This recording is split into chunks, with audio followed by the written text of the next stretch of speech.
여러분, 골든타임이라는 말을 들어보셨습니까? 누군가를 살리기 위한 결정적인 시간을 뜻합니다. 어떤 사람이 큰 교통사고를 당하거나 심각한 상해를 입었을 때는 1시간 이내에 응급처치를 해야지만 생존율을 높일 수 있습니다. 환자의 기도를 확보하고 출혈이 많은 경우에는 지혈을 해야 하고 다친 부위에는 부목으로 고정시켜 줘야 됩니다. 만약 심정지가 왔는 경우에는 4분에서 6분 사이에 심폐소생술을 해야 되고 그리고 제세동기를 돌려야 합니다. 그렇지 않으면 환자의 생명이 위태로울 수 있습니다. 이처럼 골든타임은 대단히 중요한 타이밍입니다. 저도 어릴 때 이런 시간들이 있었는데요. 초등학교 한 3학년 때쯤으로 기억이 납니다.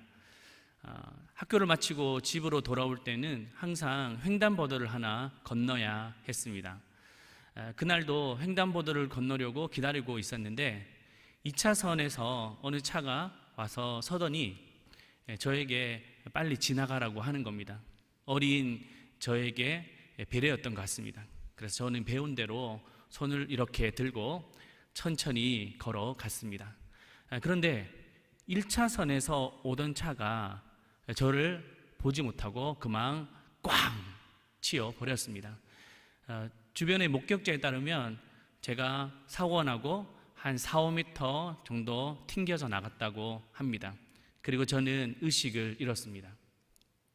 얼마 정도 지났는지 모르겠지만 누군가가 저를 깨웠습니다. 일어나 보니 어머니이셨습니다. 어머니가 저를 들쳐매고 급하게 병원으로 달려왔던 겁니다. 그 시간이 고작 한 20분 남짓 됐습니다. 의사에 따르면 어머니가 급하게 저를 들고 오지 않았다면 정말 생명이 위태로웠을 것이다 라고 말했습니다. 그 짧은 시간이 저의 생사를 갈라 놓았습니다.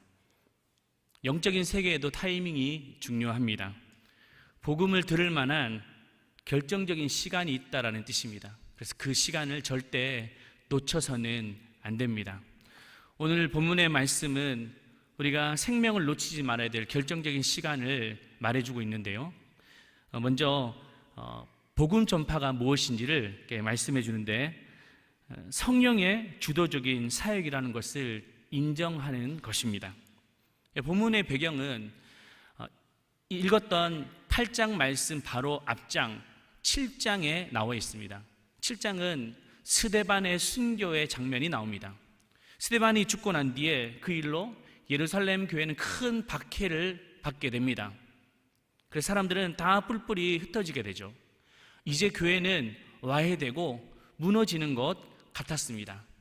하지만 하나님은 그 일을 통하여 당신의 약속을 이루는 과정이었음을 보여주셨습니다. 사도행전 1장 8절을 보시면 오직 성령이 너희에게 임하시면 너희가 권능을 받고 예루살렘과 온 유대와 사마리아와 땅끝까지 이르러 내 증인이 되리라. 복음은 예루살렘 안에서만 머물지 않습니다. 예루살렘을 넘어 유대로, 유대를 넘어 사마리아로, 사마리아를 넘어 온 땅으로 흘러간다라는 약속이었습니다. 이는 복음이 특정 지역 또 특정 민족에게만 국한되는 것이 아니라 경계를 넘어 점점점 확장되고 있음을 보여줍니다. 특히 오늘 본문은 흩어진 사람들 중에 한 사람을 소개하고 있는데요. 바로 빌립 집사였습니다. 그는 특별히 사마리아 지역에 가서 복음을 전했습니다. 그러자 많은 놀라운 역사가 일어났습니다. 더러운 귀신 들린 자들이 치료되고 병든 자들이 고침받았습니다. 많은 사람들이 회개하고 돌아왔습니다. 그야말로 부흥의 현장이었습니다. 바로 그때 주의 사자가 나타나 빌립에게 이렇게 말씀하십니다. 26절 말씀인데요. 우리 같이 읽겠습니다. 주의 사자가 빌립에게 말하여 이르되 일어나서 남쪽으로 향하여 예루살렘에서 가사로 내려가는 길까지 가라 하니 그 길은 광야라. 광야로 가라고 하십니다. 상식적으로 이해하기 어려운 말씀이죠. 왜 하나님은 사람들이 많이 모여있는 부흥의 그 현장을 떠나서 광야로 가라고 하셨을까요? 그 이유는 이 역사의 주도권이 사람에게 있지 않고 성령께 있음을 의도적으로 드러내신 겁니다. 자세히 이 본문을 보면 주의 사자가 누구냐면 바로 성령 하나님이셨습니다. 29절입니다.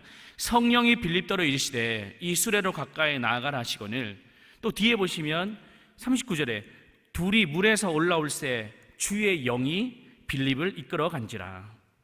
이것이 바로 성경이 말하고 있는 복음 전도의 핵심입니다. 시작도 성령께서 하시고, 과정도 성령께서 하시고, 완성도 성령께서 하신다. 모든 일이 그렇지만 목회를 하는 저도 이 모든 것이 하나님께서 하신다, 성령께서 이루신다라는 것을 절실히 느낍니다. 얼마 전에 제자반을 하는데 어느 한 집사님이 저희 교회로 오시고 난 뒤에 있었던 이야기를 하셨습니다. 처음 저희 교회 오시고 참 적응이 안 되더래요. 그런 가운데 특별 새벽 기도회가 있었습니다. 주변에 있는 셀 리더분이 집사님도 가서 좀 안수기도도 받고 그래. 그 당시에 제가 새벽 기도에 나오시는 모든 분들에게 안수기도를 해드렸는데 그분이 이제 불편했다는 거예요. 왜냐하면 누구한테 안수기도 받는 게 어색하기 때문에 그랬던 거죠. 그래서 옆에서 자꾸 종용하니까 가서 기도를 받았답니다. 근데 그 기도를 할 때 제가 이런 기도를 했다는 거예요. 아브라함이 주셨던 그런 축복, 하늘의 별과 같이 바다의 모래와 같이 자녀들을 축복해 주시고 또 그 마음속에 응어리와 쓴뿌리가 있으면 치료해 주십시오. 근데 그 기도를 받는데 눈물이 울컥 쏟아지더라는 거예요. 그리고 내가 이곳에서 믿음 생활을 해야 되겠구나 라고 정착하게 되었다라고 하셨습니다. 그런데 2년 뒤에 그 얘기를 하시면서 목사님 혹시 그때 제 상황을 알고 기도해 주신 건가요? 라고 말씀하시는 거예요. 그래서 제가 그때 맞다고, 제가 신통하기 때문에 다 알고 있다고 말했어야 되는데 또 거짓말 못 하잖아요. 저는 사실 기억이 안 납니다. 근데 아마 집사님에게 힘든 그 부분을 성령께서 제 입술을 통해서 말씀하신 것 같습니다 라고 말해 주었습니다. 사실 그게 맞았습니다. 또 한 세 가족이 우리 교회에 어떻게 오셨는지 물어볼 수 있는 기회가 있었는데 그분 오랜 시간 교회를 떠나 있었다고 말씀하셨습니다. 그런데 뭔가 모르는 이끌림에 의해서 저희 교회를 오셨다는 거예요. 항상 일본 이 국도를 10년 동안 출퇴근하면서 다녔답니다. 그런데 저희 교회를 보지 못했대요. 근데 어느 순간 저희 교회가 보이기 시작하더니 저 교회를 가야 되는데, 저 교회를 가야 되는데라고 스스로 교회를 오셨답니다. 여러분, 그 마음이 어떻게 생긴 걸까요? 그것은 성령께서 그들의 마음의 문을 여시고 준비시켜 주시고 또 결단하게 하셨기 때문입니다. 여러분, 전도는 사람의 힘으로 만들어가는 것이 아닙니다. 성령이 주도하시는 사역임을 인정하는 데서부터 시작될 줄로 믿습니다. 두 번째는 사람의 순종 또한 하나님의 역사를 이루어가게 됩니다. 하나님은 빌립에게 광야의 길로 가라고 명령하셨습니다. 어쩌면 이러한 명령은 전혀 이해되지 않는 것처럼 보입니다. 하지만 빌립은 즉시 순종합니다. 27절입니다. 일어나 가서 보니. 사실 광야는 결코 쉬운 길이 아닙니다. 그곳에는 사람이 없어요. 또 물도 없습니다. 양식도 없습니다. 그리고 맹수의 공격이 극심한 곳입니다. 어쩌면 사마리아의 그 부흥, 사람들이 많이 모여 있는 곳에서 복음을 전하는 것이 효율적으로 보입니다. 하지만 빌립은 왜 이렇게 해야 돼? 왜 내가 광야로 가야 돼? 라고 따지거나 묻지도 않았습니다. 왜냐하면 빌립은 자신의 판단을 따르지 않고 하나님의 말씀을 따랐기 때문입니다. 그때 광야에서 한 사람을 만나게 됩니다. 바로 에티오피아 간닥의 여왕의 국고를 맡았던 네시였습니다. 네시라고 말하지만 지금으로 말하면 한 나라의 재무부 장관 고위 관료였습니다. 그런데 놀라운 것은 그 당시 에티오피아 이 네시가 하나님을 간절히 찾고 있었다는 사실입니다.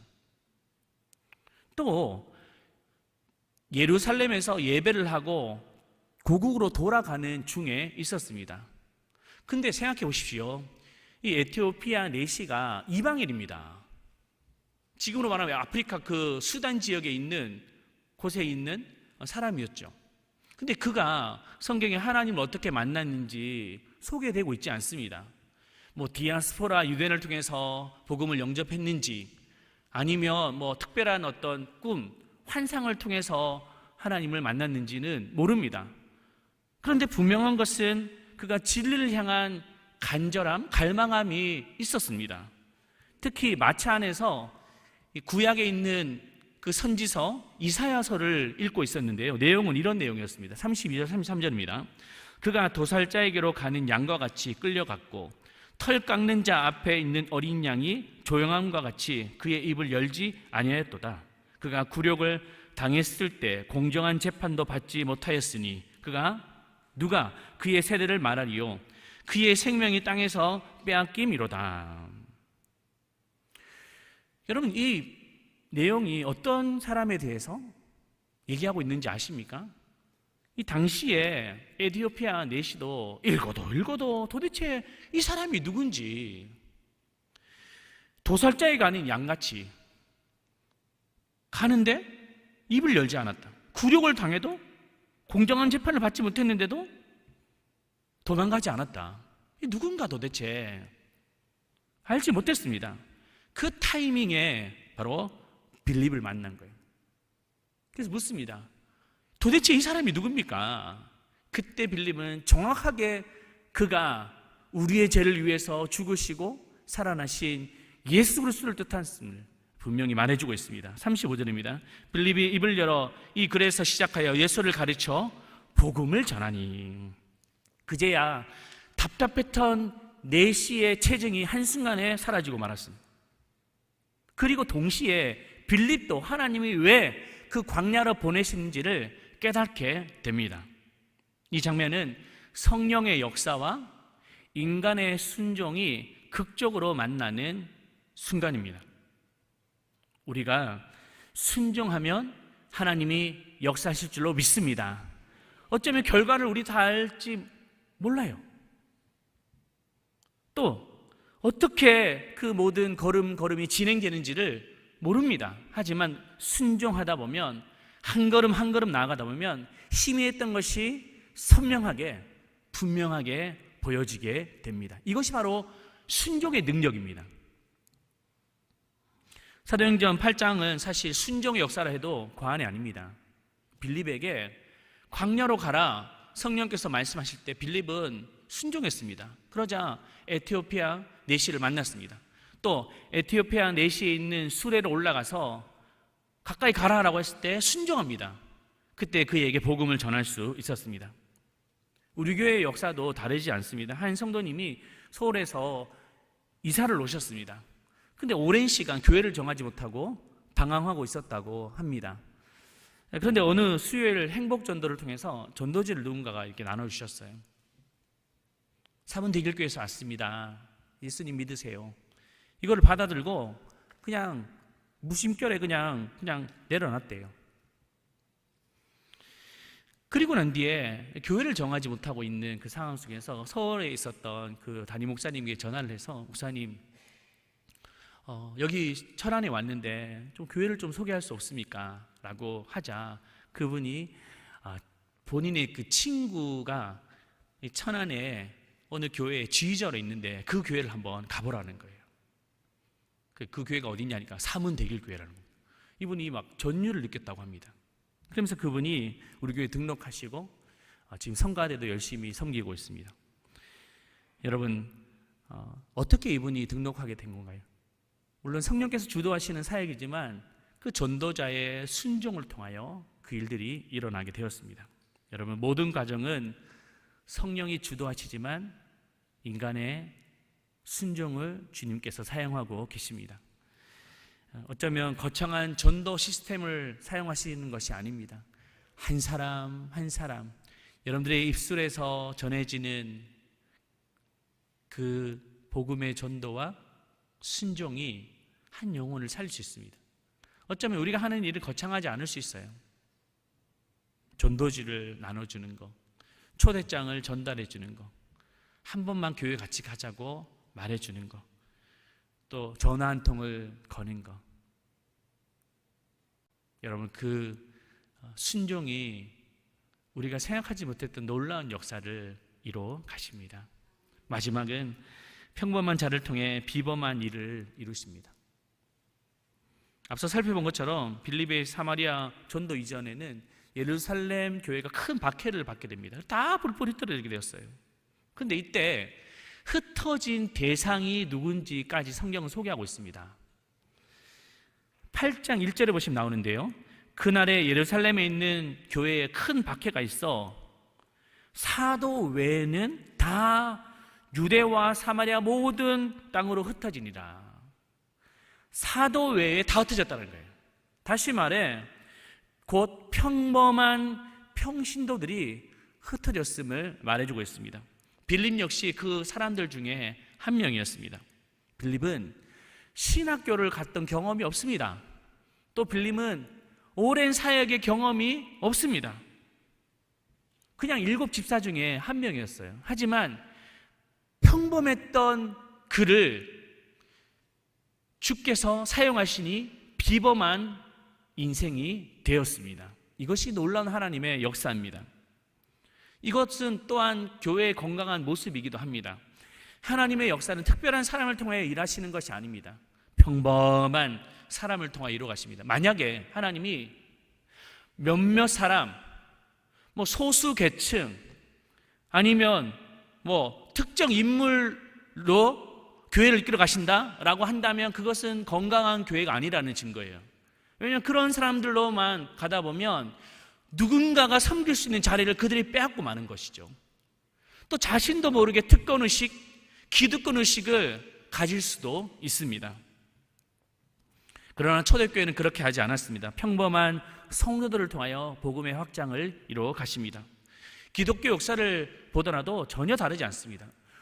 위대한 인물이 나올 때 위대한 인물을 통해서 나오는 것이 아니고 정말 평범한 사람을 통해서 일어났습니다. 우리가 영국의 유명한 설교자 찰스 스펄전 그 목사님은 어느 작은 교회의 주일학교 교사를 통하여 복음을 받아들이게 됩니다. 어느 눈 내리던 주일에 무명의 한 주일학교 교사가 찰스 스펄전 청년에게 와서 예수를 믿으세요, 주님만 바라보세요, 그 한마디 말에 회심하게 되었습니다. 그리고 놀라운 설교자가 될 수 있었던 것이죠. 드와이트 무디도 마찬가지입니다. 그는 원래 교회에 관심이 없는 사람이었어요. 그냥 한 가게의 점원이었습니다. 근데 그 점원을 보면서 에드워드 킴볼이라는 한 분이 그를 보면서 저 사람이 복음을 전해야 되는데, 저 사람에게 생명을 전해야 되는데 오랜 시간 기도했답니다. 이분은 어떤 신학교를 나온 것도 아니었어요. 사역의 경험이 있었던 것도 아니었습니다. 평범한 사람이었습니다. 그런데 저분에게 복음을 전하고 싶다, 생명을 주고 싶다는 그 마음 때문에 기도하다가 떨리는 마음으로 가서 제가 오랜 시간 당신을 지켜봤습니다. 근데 제가 꼭 복음을 전해주고 싶습니다. 예수님을 믿으세요 라고 하는 그 한마디 말에 그 강팍했던 마음이 녹아져 내리고 예수를 영접하게 되었습니다. 그리고 훗날 세계적인 복음 전도자가 되었습니다. 여러분, 스스로를 제한하지 말기를 바랍니다. 여러분들의 평범한 기도가 여러분들의 자녀를 바꿉니다.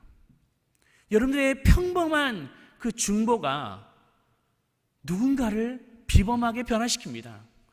여러분의 평범한 그 복음전도 하나가 사망에서 사망으로 죽어가는 그 영혼들을 특별한 구원의 자리로 이끌 수 있습니다. 여러분, 그래서 구원은 절대 잘 갖춰진 전도 프로그램에 의해서 되는 것이 아니라 순종하는 한 사람을 통하여 이루어지게 됩니다. 저에게는 목회 철학이 있습니다. 보시면 행복한 사람이 행복한 세상을 만듭니다 라는 슬로건입니다. 행복이 우리에게 필요합니다. 근데 행복은 세상에서 말하는 행복을 말하는 것이 아니에요. 돈이 많이 벌려지면 행복하다, 세상에 권세와 힘을 가지는 행복하다, 이런 세속적인 행복을 말하는 것이 아니라 진정한 행복은 예수를 만날 때 행복이 찾아온다라는 겁니다. 여러분, 왜 세상에서 대기업 총수가 스스로 목숨을 끊습니까? 유명한 그 교수가 왜 스스로 자기 몸을 투신합니까? 행복하지 않아서 그런 거예요. 그 행복이 어떤 세상의 명예와 권세와 인기로 되는 것이 아니죠. 진정한 예수를 만나는 것입니다. 근데 이 만남을 통해서 행복이 시작되는데 거기서 그치지 않습니다. 행복이 더 깊어져야 됩니다. 그 깊어지기 위해서는 바로 누림이 필요하죠. 예수를 누려야 됩니다. 많은 사람들이 예수를 누리지 못하고 있어요. 늘 눌려 있습니다. 늘 지쳐 있습니다. 그 누림이 필요하죠. 만남과 함께 누림. 그 누림은 어떻게 가능합니까? 주님과의 동행을 해야 됩니다. 많은 사람이 만남을 있었어요. 예수님과 만남이 시작됐는데 동행을 하지 않으니까 늘 삶이 피곤한 거예요. 늘 짜증만 늘어나는, 불평만 늘어나는 것이죠. 동행이 필요합니다. 그 동행은 어디서 일어날까요? 바로 예배를 통해서 일어나는 거예요. 그래서 삼원대길교회가 예배를 중요하게 여기는 것이 바로 여기 있습니다. 예배 가운데 주님을 만나고 예배 가운데 주님을 누릴 수 있기 때문에 그 인생이 달라지기 때문에 예배에 목숨을 거는 것이죠. 근데 거기서도 그쳐서는 안 됩니다. 누림도 중요하지만 더 큰 행복이 무엇입니까? 바로 전함을 통하여 이루어집니다. 나만 예수 잘 믿고 천당 가는 것이 아니라 여전히 우리 가족은 믿지 않고 여전히 지옥으로 가는 그 영혼들을 보면서 그들에게 복음을 전하고 그들도 이 성전에 나와서 변화되는 그 모습, 회복되는 모습, 살아나는 그 모습을 볼 때 더 큰 행복을 느끼는 거예요. 아, 살만 난다, 정말 기쁘다, 정말 행복하다라는 것이 어디에서 나옵니까? 우리가 친구들끼리 맛집 가고 좋은 카페 찾아다니는 거 잠깐 행복하겠죠. 그러나 그 근본적인 행복이 책임져질까요? 절대 그렇지 않습니다. 우리 사역자도 마찬가지죠. 그냥 우리끼리 사이다 먹고 그냥 서로 얘기 나누면서 있었던 일 얘기 나누는 거 귀한 일이죠. 하지만 생명이 살아나고 무너진 가정이 회복되어지고 죽을 영혼이 생명으로 구원받는 역사가 일어날 때 그 안에 감격이 있고 그 안에 보람이 있고 그 안에 기쁨이 넘치는 것이 사역자 아닙니까? 이것은 사역자에게만 주시는 마음이 아니에요. 우리 모든 성도들이 오늘 이 말씀에 흩어진 사람들은 사도 외에, 사도들은 어쩌면 교회를 지켰는지 모르겠어요. 하지만 성도들은 곳곳으로 다 흩어져서 복음을 전하고 예수를 전했을 때 살아나고 회복되는 역사가 그 안에 있었음을 성경은 증언하고 있습니다. 우리 교회는 매번 행복한 사람들의 축제를 합니다. 그래서 저는 그 감격을 저만이 아니라 우리 소수만 아니라 우리 모든 분들이 다 누리기를 바라는 거예요. 우리에게 꼭 준비해 놓으신 영혼들이 있습니다. 지난주에 제가 가족 구원에 관해서 복음을 전했습니다.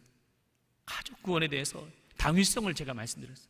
많은 분들이 울며 회개하면서 내가 가족을 놓쳤구나 라고 느끼셨다고 하시더라고요. 우리 가족들, 우리 주변에 있는 사람들을 그냥 내버려 둘 수 없습니다. 그래서 우리는 기도해야 돼요.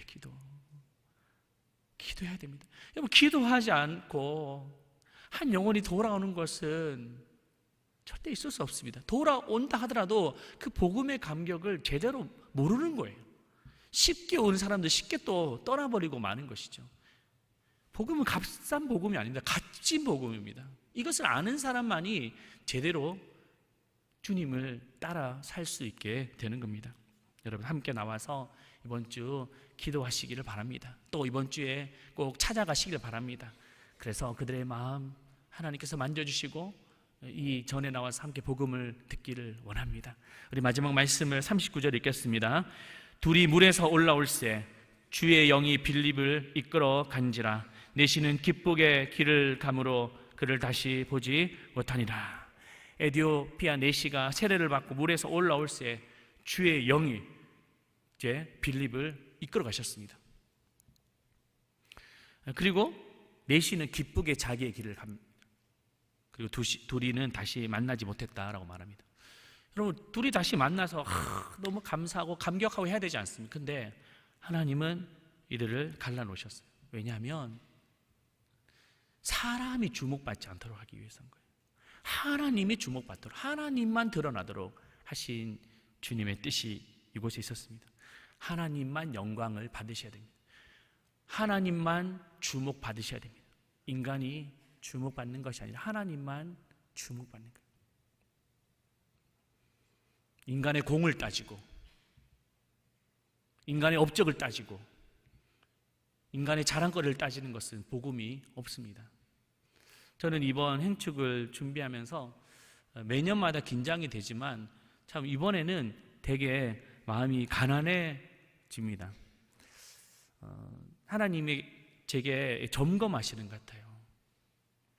매년마다 행축을 하는 것이 참 힘겨운 일이지만 올해는 더 네가 무엇을 위해서 하느냐, 그리고 어떤 도구로 하느냐라는 것을 말씀하시는 거예요. 어쩌면 과거에는 선물을 막 좋은 거 주면 사람들이 더 오겠지. 정직하게 저를 생각해 보니까 게스트가 유명한 사람이 오면 사람들이 더 오겠지라는 생각이 깔려 있었던 거예요. 올해는 하나님이 정직하게 정말 복음이면 되느냐, 예수 그리스도만 되느냐 이렇게 물으시는데 제가 너무나도 큰 반성이 되었습니다. 그리고 더 하나님만 의지하며, 그래서 하나님만 영광 받으시는 그런 행축이 되기를 원합니다라고 기도했습니다.